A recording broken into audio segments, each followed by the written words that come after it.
दोस्तों अभी हम मौजूद हैं मधुबनी में। आप तमाम लोग जानते हैं कि देश भर में लोकसभा का चुनाव जारी है। ऐसे में अगर बात करें मधुबनी लोकसभा क्षेत्र की तो आज आखिरी उम्मीदवार के तौर पर जो यहाँ पर नामांकन हुआ है वो है AIMIM पार्टी। कहा जा सकता है कि आखिरी लम्हे में क्योंकि 2:55 हो रहा था तब वकार साहब जो है अंदर में थे और इन्होंने नामांकन कर लिया है। मधुबनी से AIMIM के कैंडिडेट हैं।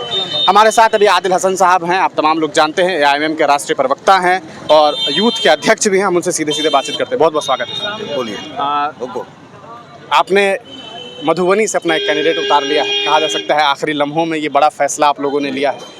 इस फैसले पर आपकी क्या राय है? क्या कुछ सोच करके आपने यहाँ से जो है कैंडिडेट को? बहुत दिन से मधुबनी और मिथिलांचल हमारा प्रायोरिटी लिस्ट रहा है। तो सीमांचल और मिथिलांचल मेरा फुफेरा भाई है। बहुत गहरा रिश्ता है इस दोनों मुकद्दस सरदार। देर नहीं लग गई आने में? नहीं, देर नहीं लग गई। असल बात है कि देखिए, देर आया दुरुस्त आया। ठोस ठोल बजा के दे देंगे। 2 रिटायर्ड प्लेयर है, उसके खिलाफ कोई मजबूती को ना लाना पड़ेगा। हम तो बोरो प्लेयर नहीं लाए हैं, हम तो इस माटी का लाल को लाए हैं जो मधुबनी का है, हरलाकी का है, बेनीपट्टी का है, बिस्पी का है, जो हर रास्ता जानता है, जो उसको नहीं पूछना पड़ेगा सूरी स्कूल किधर है उसको नहीं पता पड़ेगा, RK कॉलेज कहाँ है उसको नहीं बताना पड़ेगा, बेनीपट्टी बसैट किधर है, चैनपुर किधर उसको नहीं बताना पड़ेगा। उसको लौंगलत्ता का भी जगह पता है, कहाँ अच्छा मिलता है, कहाँ मखाना अच्छा मिलता है, कहाँ क्या कहते हैं पाग अच्छा मिलता है, सब बता देगा। इसलिए हम लाए। फातमी साहब से पूछिएगा, 11 बजे दिन में सो के उठेंगे, उसके बाद उनका शुरुआत होगा। ये तो दरभंगा के लोग तरस थे तो रिजेक्ट किए, तो यहाँ पर लाकर उनको ला के दे दिया गया। किस बुनियाद पे लाया है? जो लगातार राष्ट्रीय जनता दल 2009 हारी। 2009 में क्यों शकील साहब और सिद्दीकी साहब दोनों लड़ गए चुनाव?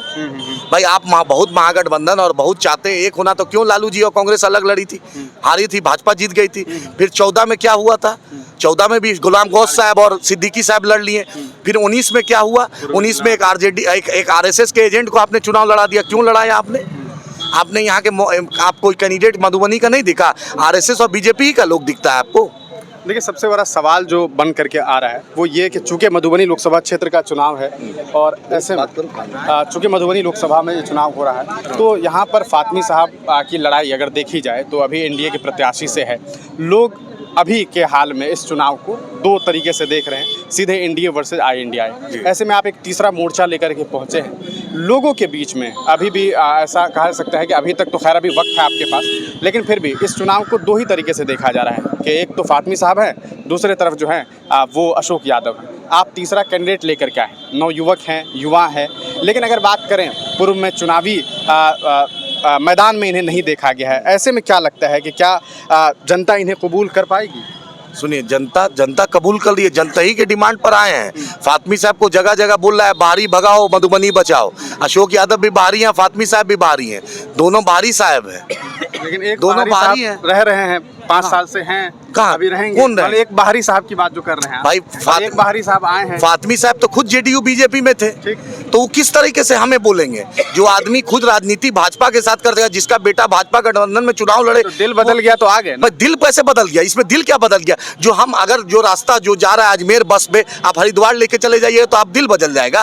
हम वहाँ चले जाएंगे, हम तो नहीं जाएंगे। आपके कैंडिडेट पे भी सवाल उठता है। राणा रंजीत को आपने टिकट दिया, उनकी तस्वीरें वायरल की जा रही है। राणा रंजीत साहब जो हैं, राणा रंजीत साहब 3 साल से 3 बार से वो संयोजक रहे हैं बाजाप्ते प्रशांत किशोर जी के पार्टी से। वो नहीं दिखता है। राणा रंजीत जी का ही नहीं दिखा वीडियो किसी को कि उन्होंने अलाल लानिया कहा कि मैंने एक भी भाषण BJP के लिए दिया, ये नहीं दिखा। वो फोटो बना के आजकल तो मोदी जी का चेला तो है ना भाई, उसका भाई लड़ रहा था। अगर बड़ा भाई चुनाव लड़ रहा था, छोटा भाई कहाँ चला जाएगा? फातमी साहब बतलाएं कि भाजपा के गठबंधन के घर में आपको लगता है कि 2 विचारधारा एकदम हो सकता है, एकदम हो सकता है। हुआ है, ज्योतिरादित्य सिंधिया और वसुंधरा राजे सिंधिया में रहा है, एकदम रहा है। मेरे यहाँ राकेश यादव को बरारी जी से लड़ाए थे और दूसरा कैंडिडेट था, दूसरे पार्टी से था। बदल न जाते हैं भाई। ये तो सुनिए, राजपूत कम्युनिटी की एक खासियत है, प्राण जाए पर वचन न जाए। अलाल एलानिया उसने वीडियो जारी किया, क़यामत की सुबह तक मैं मजलिस इत्तेहादुल मुस्लिमीन में रहूंगा। यही है। जुबान सब कुछ है। ये जुबान से हम ला इलाहा इल्लल्लाह मोहम्मद रसूलुल्लाह पढ़ते हैं। यही जुबान से हम दुनिया से जाएंगे तो ला इलाहा इल्लल्लाह मोहम्मद रसूलुल्लाह पढ़ेंगे। यही जुबान से हम अल्लाह अकबर कहते हैं। यही जुबान से हम सब कुछ करते हैं। जुबान सब कुछ है। एक आखिरी सवाल आपसे रहेगा, चूँकि आपको कॉल भी आ रहा है। ये कि चूँकि मधुबनी में चुनाव अब हो रहा है, लोग आपको एक इस नज़र से देख रहे हैं कि आप जो हैं वो मुसलमान एक कैंडिडेट को हराने के लिए पहुँच गए हैं। अरे भाई मुसलमान कैंडिडेट कहाँ से हो गए? वो बतलाए मुसलमान के मुद्दे पर आज तक फातमी साहब बोले हैं? काम किया ना क्या एजुकेशन के क्या किया? मतलब एएमयू किशनगंज में बतला दीजिए फातमी साहब। मानू का सेंटर भाई एक मानू का सेंटर उनको यहाँ से कस्तूरबा गांधी सुनिए लेकर सुनिए के सुनिए, आए। मधुबनी के एमपी मधुबनी का होना चाहिए, ये सच्चाई है। एएमयू किशनगंज पे फातमी साहब से पूछिए कि क्यों नहीं आज यूपीए 1 में, यूपीए 1 ने पास किया, यूपीए 2 ने सैंक्शन किया। अभी तक 10 साल भाजपा की सरकार में और इनकी सरकार 2012 में जमीन दे दिया गया था। 11 अगस्त 2012 को मनमोहन सिंह साहब से हम मिले थे। बतलाएं फातमी साहब ने पैसा क्यों नहीं दिलवा पाया? आप बतलाइए एएमयू किशनगंज क्यों नहीं बना? फातमी साहब जवाब देते। ठीक है, तो ये हमारे साथ आदिल हसन साहब थे। इन्होंने सीधे सीधे जो है वो कहा जा सकता है कि भारतीय जनता पार्टी के साथ साथ खास करके जो इंडिया महागठबंधन के प्रत्याशी हैं उन पर भी हमला बोला है और फातमी साहब को भी इन्होंने टारगेट करते हुए ये बात बताई है कि उन्होंने मुसलमानों के लिए क्या काम किया है वो जवाब दे। अब देखना ये है कि जनता इस पूरे मामले पर किस तरह से जो है वोट करती है और क्या जनता इन्हें चुनना पसंद करती है, या फिर एक बार फिर ये लड़ाई दो पक्ष में यानी कि इंडिया वर्सेज एनडीए रहने वाली है।